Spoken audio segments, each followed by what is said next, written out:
Alright guys, if you guys haven't seen my last video, I was on the verge of finishing the second shrine out of the 4 I need to get the paraglider from the old man.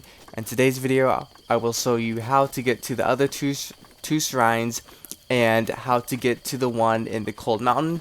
As you guys can see right here, it's very cold up there, and with the cold temperature, you need something to keep you warm so you don't die and lose hearts from being in the cold, because you will die if you don't have anything warm.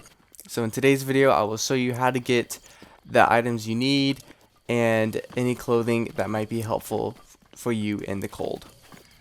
So when you've done the other two shrines that I talked about, you can go down here where the other shrine is. It's like right below it, and you go to the old man's house. You'll read his diary talking about his warm duplay and how to keep warm. You will need that warm duplay just because when you go to the map and the next shrine is over here, it's where all the cold is. This is where all the cold mountain is, and the temperature will start to go very freezing cold, and you won't be able to withstand it. You'll lose your hearts, and eventually you will die. So you will need to either cook something with the spicy peppers in it to keep you warm, or you will need his warm duplay, and there are two ways to get his warm duplay. One way is to go to the very tip of the mountain, Mount Hyla. If you go to the very tip of the mountain of Mount Hyla, once you make a spicy pepper dish to keep you warm during the whole time, you will meet him up there, and he will give you your warm duplay for free, just because you have made it that far up without anything warm. Or you can go down here, go to his house, read his diary, see what he's been talking about, and then see that he's missing an ingredient from his book to create a spicy pepper dish that he wants to make and that he's forgotten. Once you find that special ingredient, he will give you his warm duplay for free. So the 3 ingredients that you need to make in order to give to the old man to get his warm duplay are raw meat, Hyrule Bass, and then a spicy pepper is what you need to make in order to get his warm duplay. Once you give the old man his signature perfect dish, the spicy meat and seafood fry by cooking a Hyrule Bass, raw meat, and a spicy pepper together, he'll give you his warm duplay. And you need this warm duplay in order to go up to the cold mountains and get the other shrine. So once you finish all 4 shrines, finish all the trials, the old man will come back to you, say, hey, meet me at a place, imagine an X, where all of those 4 shrines meet. So that place is going to be at the Temple of Time. As you can see, it goes across like an X. You want to go to the Temple of Time, and that's where you want to meet him, right at the very tip of the temple. So I will show you guys really quick. So as you guys can see on my view or my screen, whatever, you can see that this is where he wants you to meet, because I played this game before. So if you don't know where to go to the very top of the temple tower and you will see him and meet him there. But before you do go to the very top of the church tower up there, you do want to go into the church and you can meet this person and pray to them.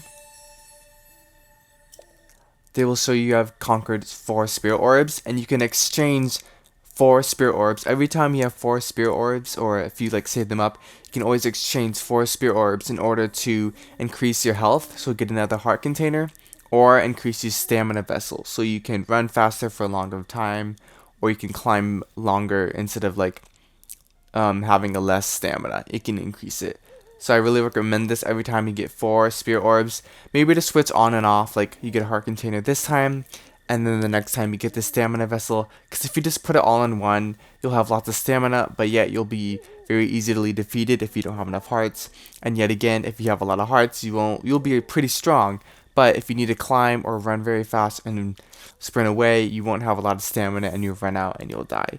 So I would recommend taking turns doing this one, then the next one, just going on and off, so you have an equally a balance and you'll still be very strong.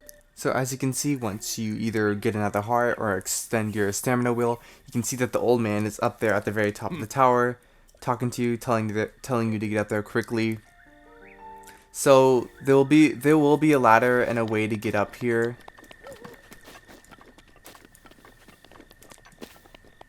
As you can see, there's a ladder right on the very edge of the side. You just want to climb up it quick as you can. Honestly, you can take your time. He's just saying there, get up quickly, just because that's their main objective. So you just want to go over there, get up there as fast as you can, climb, whatnot. It doesn't really matter, but you just want to talk to him. So you're just going to go straight to him, talk to them. He'll give you the backstory of everything that happened. You'll see who he really is. Alright, another thing I want to talk about and discuss are Koroks and the Korok seeds. So there will be these little small creatures with leaf masks on called Koroks, and these Koroks are hidden all over the map. You can find them almost in the most weird and hidden places. Sometimes you will have to do things to make them appear, other times they will just be hiding in what seems like a weird or odd spot, such as here. I was using my magnetic power, I picked up this rock, I was like, where does this lead to? And I put it inside the hole, and then this Korok appeared. He gave me a Korok seed, and he says, if you find all of them, what will happen?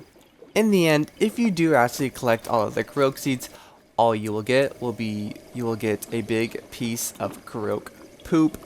I don't know why. It's actually kind of funny, but also really stupid because you put a lot of work onto it and they just give you a small Korok piece of poop. So it technically doesn't really matter. They're just kind of there to mess around and take your, just to, I guess, put some humor in the game, because in the end you just get a small piece of poop. Another really important thing I want to talk about is something called a flurry rush. So it's something when you attack enemies and you dodge their attacks, you can do something cool called a flurry rush. It's basically when an enemy attacks, you dodge, and then they have a weak point, and you've got an advantage to spam Y to get a flurry attack in, and to get like 5 hits in a row in. So I'm going to show you guys really quick. So now I'm going to show you guys what a flurry rush looks like. You're just going to wait for an opponent, most likely by itself, because if you have too many around him, then you're going to get attacked and swamped. So you're just going to wait for the right time, lock onto the enemy you want to flurry rush, press ZL to lock onto him, wait for him to attack, and then you're just going to press X to dodge his attack. As you guys see here, I keep spamming Y, keep that attack happening, and then I can destroy him by spamming my weapon. So a flurry rush is very, very important because you will need to know how to do a flurry rush later on in the game. When you fight bigger and stronger enemies and you don't have very good weapons, you're going to want to get that flurry rush in so you can attack them multiple times. Overall, a flurry rush isn't too hard to get or to trigger. It's very easily actually, so I recommend doing it as much as you can, just because it's easier to kill enemies that way, and it's easier if you don't. And it's better because you don't lose hearts as fast if you do a flurry rush and you hit them all in. So this is going to be the end for this video. I hope you guys really enjoyed the content that I shared with you today. I hope I gave you guys some good tips and tricks to get you started and to find those force finds that you need to find for the paraglider and whatnot. I hope you guys enjoyed what you saw, and I hope I got you guys interested to play enough. It's a really cool game. I really recommend it. There will be more videos coming out soon, so leave a like, subscribe, stay aware to see when the videos come out, and I'll see you guys next time.